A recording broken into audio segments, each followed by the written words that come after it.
लद्दाख के सोनम वांगचुक, जिन्हें शिक्षा का कभी सुधारक कहा गया, जिन्होंने दुनिया को ग्लेशियर बचाने का रास्ता दिखाया, जिनके जीवन ने आमिर खान की 3 इडियट्स को हाईली इंस्पायर्ड किया, आज देश में सवाल उठ रहा है, क्या वो हीरो हैं या फिर विलेन?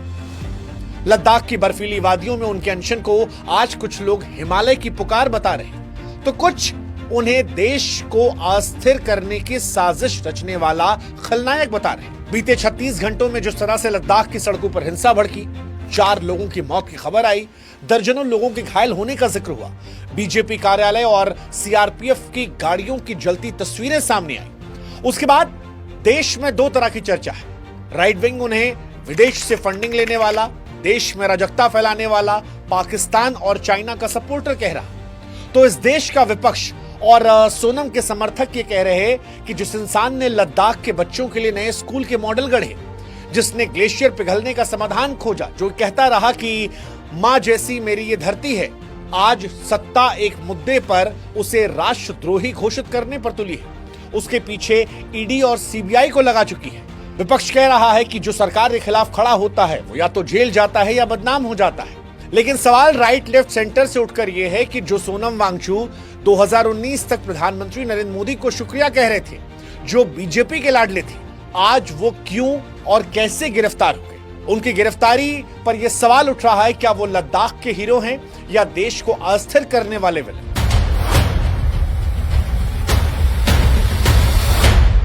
क्या उन्होंने वाकई में विदेश से पैसा लेकर भारत में नेपाल, श्रीलंका जैसा दंगा करवाने की कोशिश की, या फिर सत्ता से लद्दाख के हक की लड़ाई लड़ने के लिए अब जेल का सफर तय किया है? सवाल यह भी कि वो लद्दाख जो हिमालय की गोद में बसा है, प्राचीन बौद्ध मठ जहां शांति का संदेश देते हैं, आज वहां क्यों, कैसे, किस लिए गाजा या मिडिल ईस्ट जैसी तस्वीरें निकल कर आ रही है? और आज इस वीडियो में बड़ी ईमानदारी से हम कोशिश करेंगे इन सारे सवालों का जवाब देने की। लेकिन हमारी गुजारिश आपसे भी है कि आप हमारे व्हाट्सएप चैनल पर जरूर जुड़ें, ताकि हमारा आपका रिश्ता और मजबूत हो और ये वीडियोस आप तक जल्दी पहुंच जाएं। लिंक हमने डिस्क्रिप्शन में और कमेंट सेक्शन में रखे हैं। अब शुरू से शुरू करते हैं लद्दाख की कहानी, क्योंकि लद्दाख शांति से लेकर हिंसा तक का सफर तय कर चुका है। लद्दाख वो जगह है जिसे आप लिटिल तिब्बत भी कहते हैं। हिमालय की गोद में बसा एक इलाका जहां पर ऊंचे ऊंचे पहाड़ हैं, नीला आसमान है, बौद्ध मठ जो है वो पर्यटकों को बुलाते हैं। यहाँ पर 97% आबादी जो है वो आदिवासियों की है। बोडो, मुस्लिम, चेंबा जैसे समुदाय हैं। 2019 से पहले ये इलाका जम्मू कश्मीर का हिस्सा था, जहां पर आर्टिकल 370 और 35 ए ने स्थानीय लोगों को जमीन और नौकरियों पर अधिकार दिए थे। लेकिन फिर 5 अगस्त साल 2019 को जब आर्टिकल 370 हटा, तब लद्दाख को यूनियन टेरिटरी बना दिया गया, बिना विधानसभा की। शुरू में लोगों ने इसका स्वागत किया। खुद सोनम वांगचुक ने ट्वीट करके प्रधानमंत्री नरेंद्र मोदी को उस दौर में धन्यवाद किया था और लिखा था कि थैंक यू मोदी जी, लद्दाख का 30 साल पुराना सपना हुआ। लेकिन फिर यह खुशी बहुत लंबी नहीं रह पाई। यूनियन टेरिटरी बनने के बाद स्थानीय लोगों का यह कहना था कि दिल्ली से दूरियां जो है वो बढ़ गई हैं। वादे बहुत सारे हुए, विकास के, नौकरियों के, पर्यावरण के संरक्षण के, लेकिन हकीकत उल्टी है। आरोप लगा कि बेरोजगारी बढ़ती जा रही है। राष्ट्रीय बेरोजगारी दर जो है वो 13.4 है, जबकि लद्दाख में ये 26.5 है। बाहरी लोग नौकरियां और जमीन हथिया रहे हैं। बड़े सोलर और विंड प्रोजेक्ट की बातें चरगाहों और चरवाहों की जिंदगी खतरे में डाल रही है। और इसी के बाद एलएबी और केडीए ने 2019 से शांतिपूर्ण मार्च, धरने और बातचीत की शुरुआत करी, लेकिन सरकार ने तब इन बातों को टाल दिया। 2025 में धैर्य का बांध जो था वो टूट गया। 10 सितंबर को सोनम वांगचुक ने लेह के शहीद चौराहे पर अनशन शुरू कर दिया। उनके साथ 30 से ज्यादा लोग थे, जिसमें बुजुर्ग, महिलाएं, युवा, और मांग वही 4 पुरानी: राज्य का दर्जा, छठी अनुसूची, लोकल नौकरियों के लिए पीएससी और संसद में ज्यादा रिप्रेजेंटेशन। अनशन के पहले 14 दिन शांत रहते हैं। 21 सितंबर को गृह मंत्रालय ने बातचीत की पेशकश भी की। हालांकि गृह मंत्रालय की तरफ से शर्त रखी गई कि राज्यता और छठी अनुसूची पर चर्चा नहीं की जाएगी। इसके बाद 23 सितंबर को 2 बुजुर्ग अनशनकारी, जिनकी उम्र 72 साल 62 साल थी, वो बेहोश हुए, अस्पताल ले जाया गया और यहीं से मामला गड़बड़ हो गया। ये खबर युवाओं में आग की तरह फैली। शांतिपूर्ण विरोध प्रदर्शन की जगह पर फिर हिंसक प्रदर्शन होने लगे। 24 तारीख को हिंसा का काला दिन आया, जहां पर एलएबी की यूथ विंग ने लेह में शटडाउन बुलाया, करगिल में केडीए ने समर्थन दिया और उसके बाद फिर बीजेपी कार्यालय, सीआरपीएफ की वैन, लेह हिल काउंसिल की इमारत में आग लगा दी गई। पुलिस ने आंसू गैस और गोलियां चलाई। नतीजा ये रहा कि 4 लोगों की मौत हुई और 80 घायल हुए, जिनमें कई सुरक्षा कर्मी थे। इस घटना के बाद सोनम वांगचुक कहते हैं कि हिंसा हमारा रास्ता नहीं था और इसी के चलते उन्होंने अनशन तोड़ा, ट्वीट किया कि यह सब बंद कर दिया जाए। लेकिन यहीं पर सोनम वांगचुक हीरो से विलन का सफर सरकार की नजर में तय कर लेते हैं। कैसे, वो बताएंगे। उससे पहले आपको बताते हैं सोनम वांगचुक कौन है। सोनम वांगचुक कोई साधारण व्यक्ति नहीं है। लद्दाख के एक छोटे गांव में जन्मे, IIT बॉम्बे से इंजीनियरिंग की, उसके बाद SECMOL student educational and cultural movement of Ladakh की शुरुआत की, जो सोलर एनर्जी पर चलता है, दूर दराज के बच्चों को मॉडर्न शिक्षा देता है। उनका आइस स्टूपा प्रोजेक्ट, जो बर्फ के टावर को गर्मियों में पानी देते हैं, दुनिया भर में मिसाल बन गया। 2019 में बॉयकॉट चाइना कैंपेन में भी उन्होंने समर्थन किया था, लेकिन आज वो सरकार की नजर में साजिश करता है। हालांकि सोनम वांगचुक कहना है कि उन्हें बलि का बकरा बनाया जा रहा है। गिरफ्तारी के पहले उनका एक स्टेटमेंट भी सामने आया, जिसमें कहा गया कि जानबूझकर उन्हें फंसाया गया, उनकी मांगों को साइड कर दिया गया। उनकी जो मांग है वो लोकतांत्रिक संवैधानिक है और सरकार की ओर से उनका ये मानना है कि आवाज दबाने की कोशिश की जा रही है। सोनम बार बार कहते हैं कि उनकी गिरफ्तारी से स्थिति बिगड़ेगी, जनता गुस्सा इससे भड़केगा। हालांकि अब उनकी गिरफ्तारी हो चुकी है, ऐसी खबरें सोशल मीडिया पर आ चुकी है। सोनम वांगचुक के योगदान की अगर बात की जाए तो जो हमने आपको पहले ही बताया, SECMOL, सोनम ने student educational cultural movement of Ladakh के जरिए हजारों बच्चों को शिक्षा दी है। ये संस्था लद्दाख के ग्रामीण बच्चों के लिए वैकल्पिक शिक्षा का एक मॉडल बन चुकी है। सोनम की आइस स्टूपा परियोजना ने भी लद्दाख में जल संकट को हल करने में महत्वपूर्ण भूमिका निभाई। ये तकनीक ग्लेशियर के पिघलने से होने वाले पानी के नुकसान को कम करती है और सूखे मौसम में खेती के लिए पानी लाती है। सोनम पर विदेशी फंडिंग के जो आरोप लगे, उसमें भी सोनम का तर्क था कि ये गैर कानूनी नहीं था, लेकिन आंदोलन को लेकर उन पर आरोप लगे हैं और आरोप कई सारे और सरकार की तरफ से लगाए गए। मसलन सबसे बड़ा आरोप जो लगा वो ये लगा, जो गृह मंत्रालय ने कहा कि सोनम ने अपने भाषणों में नेपाल के जिन्सी विद्रोह, अरब स्प्रिंग और बांग्लादेश जैसे उदाहरण दिए, जो युवाओं को उकसाने वाले थे। सोनम का एक वीडियो भी वायरल हो रहा है, जहां पर वो मास्क पहनने की सलाह दे रहे थे ठंड के लिए। हालांकि इसे हिंसा छिपाने का मास्क बताया गया। फिर एक और वीडियो आया जिसमें कहा गया अगर चीन आए तो हम रास्ता दिखाएंगे। इसे देशद्रोह से जोड़ दिया गया। इसके अलावा सोनम वांगचुक पर आरोप लगा FCRA के उल्लंघन का। 25 सितंबर को उनका FCRA का लाइसेंस रद्द कर दिया गया और कहा गया कि सोनम ने खुद 3.5 लाख रुपए FCRA खाते में जमा किए थे, जो नियमों के खिलाफ है। इसके अलावा स्वीडिश संगठन से 4.93 लाख राष्ट्रीय संप्रभुता पर जागरूकता के लिए गए, जो नहीं लेने चाहिए थे। 2020-21 में दान गलती से FCRA खाते में गया। ऐसे बहुत सारे आरोप उन पर लग रहे हैं कि पारदर्शिता नहीं निकल कर आई। आरोप उन पर पाकिस्तान और चाइना और बांग्लादेश कनेक्शन के भी हैं। उनकी तस्वीरें वायरल हो रही हैं।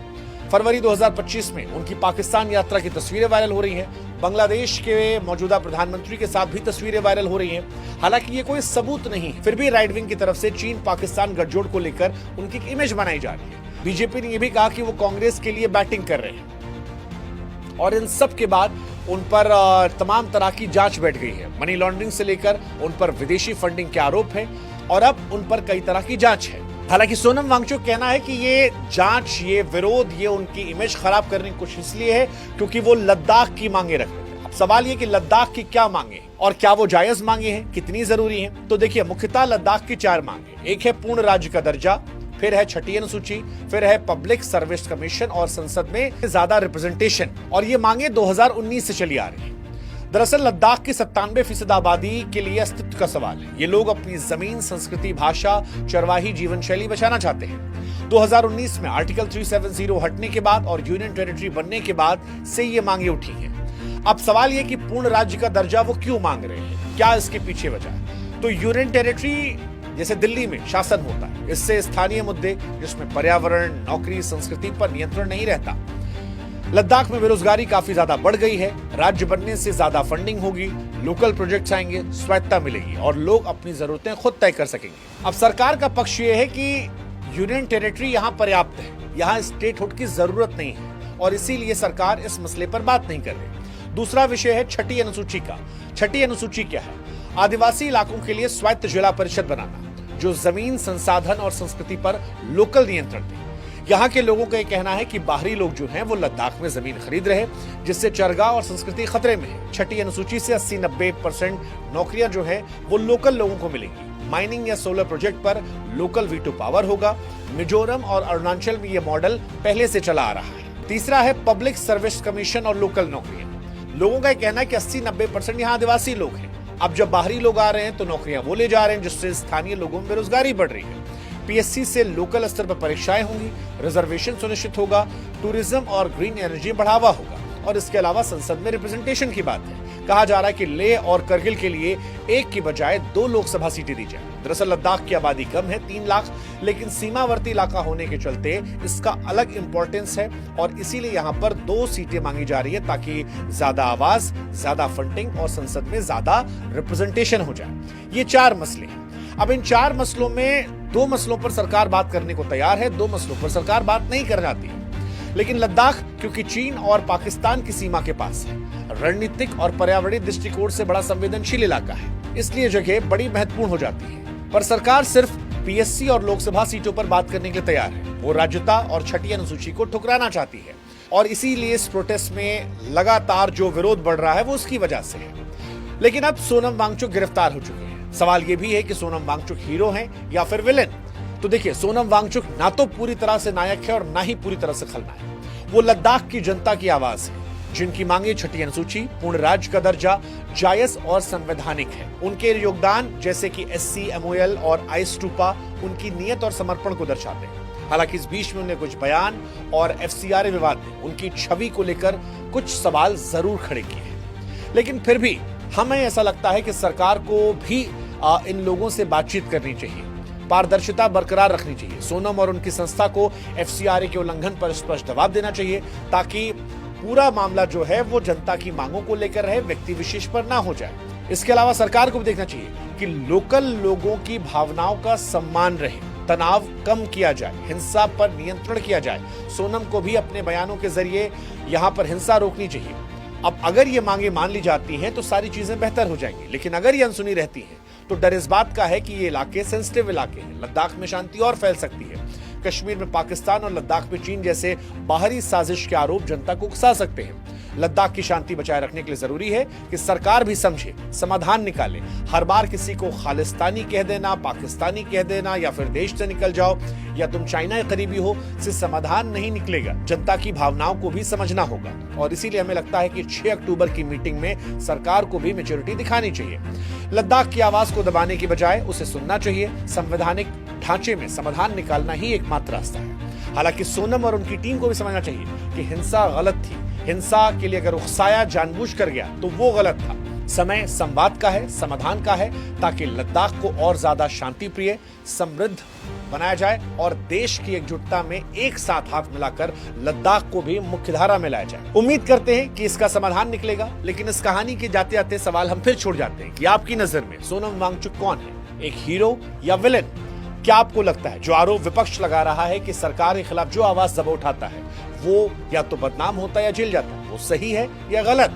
और क्या सोनम वांगचुक ने वाकई में कुछ ऐसा किया है जो डरने परेशान होने वाली चीज है? खासतौर पर नेपाल के जिंदगियों को लेकर जो उनका स्टेटमेंट था, क्या उसी वजह से हिंसा भड़की? इन तीनों सवालों को लेकर आप क्या सोचते हैं, हमें कमेंट सेक्शन में जरूर बताइएगा। जाते जाते फिर कह रहे हैं कि हमारे व्हाट्सएप चैनल को सब्सक्राइब कीजिएगा ताकि भविष्य में हमारे वीडियोस आप तक और जल्दी पहुंच सके। बाकी आप जहां से भी हैं कुछ भी कीजिए, एक नीतियों का समर्थन कीजिए, नेता का नहीं, और दूसरा ये मेक श्योर कीजिए कि देश की अखंडता, एकता बरकरार रहे। हम सब साथ मिलकर देश में योगदान दें। विरोध रखें, लेकिन विरोध देश विरोध में ना जाए, इसका भी ध्यान रखें। जय हिंद, जय भारत, जय लद्दाख।